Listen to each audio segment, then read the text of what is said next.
सभी को मेरा नमस्कार। मैं सुमन शर्मा आप सबका स्वागत करती हूँ। महिला आंचल के कुछ प्रमुख बिंदु लेकर आपके साथ है। जल्दी से रिवीजन वीडियो इसको हम कह सकते हैं। महिला आंचल आप जानते हैं फणीश्वर नाथ रेणु का उपन्यास है। ये उनका प्रथम उपन्यास है, 1954 में लिखा गया था। आंचलिक उपन्यास है जिसमें बिहार के पूर्णिया के मेरीगंज गांव के आंचल विशेष के जनजीवन, उनके रीति रिवाज, खान पान और आंचलिक जीवन का जीवंत दस्तावेज इसको हम कह सकते हैं, जीवंत चित्रण इसमें किया गया है। कथानक के 2 हिस्से हैं, 2 खंडों में बटा हुआ है। प्रथम खंड में 44 परिच्छेद और द्वितीय में 23 परिच्छेद हैं। 18 मुख्य कथाएं हैं और 78 गुण कथाएं हैं। इसमें 1942 से लेकर स्वतंत्रता प्राप्ति के यानी 1948 तक की कथा है। कथा वस्तु पात्रों की संख्या अधिक है। मुख्य और गौण कथाएं सभी मेरीगंज से जुड़ी हुई हैं। 6ठा पॉइंट देखिए, किसी गांव के निवासियों की जीती जागती तस्वीर खींचने की कोशिश इसमें की गई है। पात्रों की बात कर लेते हैं। पात्र पिछले वीडियो में भी मैं आपको अच्छे से समझा चुकी हूँ, लेकिन अभी फिर बता रही हूँ। तहसीलदार जी विश्व प्रसाद जी, जो बहुत ही कूटनीति चलने वाले इंसान हैं, तहसीलदार हैं, और उनकी पुत्री जो है कमली है, जो प्रशांत से प्रेम करती है। ठाकुर कृपाल सिंह और उनका भतीजा हरगोई। ठाकुर कृपाल सिंह और उनका भतीजा ये मुख्य पात्रों के रूप में। कालीचरण और लक्ष्मी हम जोड़े के साथ बता रहे हैं। बालदेव और लक्ष्मी, सेवा दास, रामदास और लक्ष्मी, प्रशांत और कमली। प्रशांत और कमली पहले मैं बता चुकी हूँ। सेवा दास और रामदास जो कि महंत है। सेवादास सर्वप्रथम मठ का महंत है और लक्ष्मी को अपनी रखेल बनाकर रखता है। उसके बाद रामदास भी ऐसे ही करता है, लेकिन लक्ष्मी बालदेव के प्रति आकर्षित होती है और कालीचरण से भी वो इसी प्रकार का व्यवहार करती हैं। अगले पॉइंट की तरफ चलते हैं। मुख्य नारी पात्रों की बात करें तो मुख्य नारी पात्र 2 हैं, जिसका मैं अभी पहले जिक्र कर चुकी हूँ, कमली और लक्ष्मी। गौण पात्र ममता है, रामप्रिया, मंगला है और पार्वती मौसी है। अब समस्याओं की बात कर लेते हैं कि इसमें कौन कौन सी समस्याएं उठाई गई है। सबसे पहले राजनीतिक समस्या इसमें उठाई गई है, क्योंकि आपने देखा होगा कि इसका जो कथानक है वो राजनीति से जुड़ा हुआ है, जिसमें 1942 तक से लेकर के 1948 तक की घटनाओं को मुख्य आधार बनाया गया है। आर्थिक समस्याएं आपने इसके अंदर देखी होंगी बहुत सारी, कि मज़दूरों की दशा कैसी है।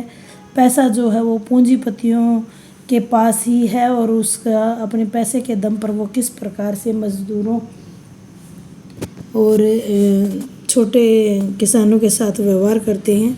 पारस्परिक संबंधों के बारे में की समस्या को यहाँ उठाया गया है। जैसे 3 टोले मुख्य दिखाए गए हैं, मालिक टोला, राजपूत टोला और यादव टोला। ग्राम्य जीवन में व्याप्त यौन समस्याओं के उद्घाटन पर भी गहरा विचार विमर्श किया गया है। जैसा आपने नारी लक्ष्मी को देखा, किसका भी सेवादास, रामदास, यानी अपने बहुत ही दीनहीन दशा थी उसकी, और कोई भी उसके साथ यौनाचार करने के लिए उसे बाधित कर देता था, क्योंकि बहुत ही ज़्यादा गरीब थी और उसका अनाथ थी, उसका कोई देखने वाला नहीं था। इस प्रकार से बहुत सारी समस्याएं हैं। नारी विमर्श इसमें बेहतरीन तरीके से उठाया गया है। इसके एग्जाम्पल के साथ आप डाल सकते हैं। सिर्फ ये रिवीजन वीडियो है, आपके सामने पूरा का पूरा उपन्यास घूम जाए, इसलिए मैंने इस का प्रयास किया है। सामाजिक कुरीतियों और बुराइयों का उद्घाटन इसमें हुआ है। जाति प्रथा से उत्पन्न झगड़े और बनते बिगड़ते संबंध इसके अंतर्गत दिखाए गए हैं। अब डॉक्टर प्रशांत का चरित्र चित्रण पूछा जा सकता है। डॉक्टर प्रशांत जो कि अज्ञात कुलीन है, क्योंकि वो अनाथ था, उसको मटकी में रखकर छोड़ दिया गया था। कर्मशील है कि उसके कर्म ही उसकी पहचान है। ग्राम सेवा को समर्पित है। शोध में रुचि रखता है। कमला के प्रति प्रेम भावना रखता है। प्रगतिशील सोच वाला व्यक्ति है और विनोद प्रिय भी है। ये उसके चरित्र की विशेषताएं हैं। इनको एक्सप्लेन करके आप एक बड़ा प्रश्न बना सकते हैं। इसमें तथ्य जो सारी की सारी बातों को आपके सामने स्पष्ट कर देंगे। 2 महत्वपूर्ण तथ्य इसके अंतर्गत हैं। मैरीगंज में व्याप्त रोग को डॉक्टर प्रशांत ने पहचाना। उन्होंने गरीबी और जहालत, इस रोग के 2 कीटाणु हैं। पेट इनकी सबसे बड़ी कमजोरी है और मौजूदा सामाजिक न्याय विधान में उन्हें अपने सैकड़ों बाजुओं में जकड़ कर ऐसा लाचार कर दिया है कि वे चू तक नहीं करते। समझ गए होंगे आप स्थिति। ममता से डॉक्टर प्रशांत कहते हैं कि मैं फिर काम शुरू करूंगा। इसी गांव में मैं प्यार की खेती करना चाहता हूं। मैं आंसुओं से इस धरती पर प्यार की पौध जो हैं लहराएंगी। मैं साधना करूंगा। ग्रामवासी भारत माता के इस मैले आंचल को इसको समर्पित करूंगा। देखिए, ये मुख्य बिंदु मैंने आपके सामने प्रस्तुत किए हैं। एक बार दोबारा रिपीट कर देती हूँ। जाति प्रथा से संबंधित समस्या इसमें दिखाई गई है। सामाजिक कुरीतियों और बुराइयों का उद्घाटन इसमें किया गया है। नारी विमर्श इसमें व्याप्त किया गया है। लक्ष्मी के माध्यम से, कमली के माध्यम से बहुत सारी समस्याओं को उन्होंने उठाया है। ग्राम्य जीवन में व्याप्त यौन समस्याएं किस प्रकार से उद्घाटित होती है। पारिवारिक जो पारस्परिक आपसी संबंध है उसकी समस्याएं इसमें उठाई गई हैं।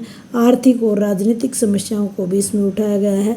मुख्य नारी पात्र मैं बता चुकी हूँ, कमली और लक्ष्मी है। माता ममता, राम पियरिया, कुल पात्र इसमें 296 हैं, लेकिन यहाँ हम मुख्य पात्रों की बात कर रहे हैं।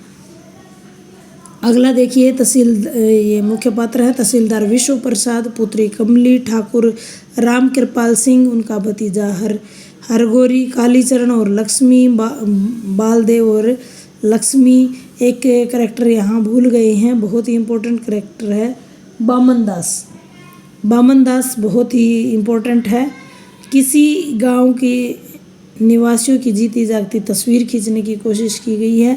पात्रों की संख्या अधिक है, 2 पार्टों में बटा हुआ है। प्रथम में 44 परिच्छेद और द्वितीय में 23 परिच्छेद है। 18 कथाएं हैं और 18 मुख्य कथाएं और 78 गौण कथाएं हैं। जो प्रकाशन का समय है 1954 है और एक आंचलिक उपन्यास है। मैलाचल फणीश्वर नाथ रेणु की प्रथम रचना है।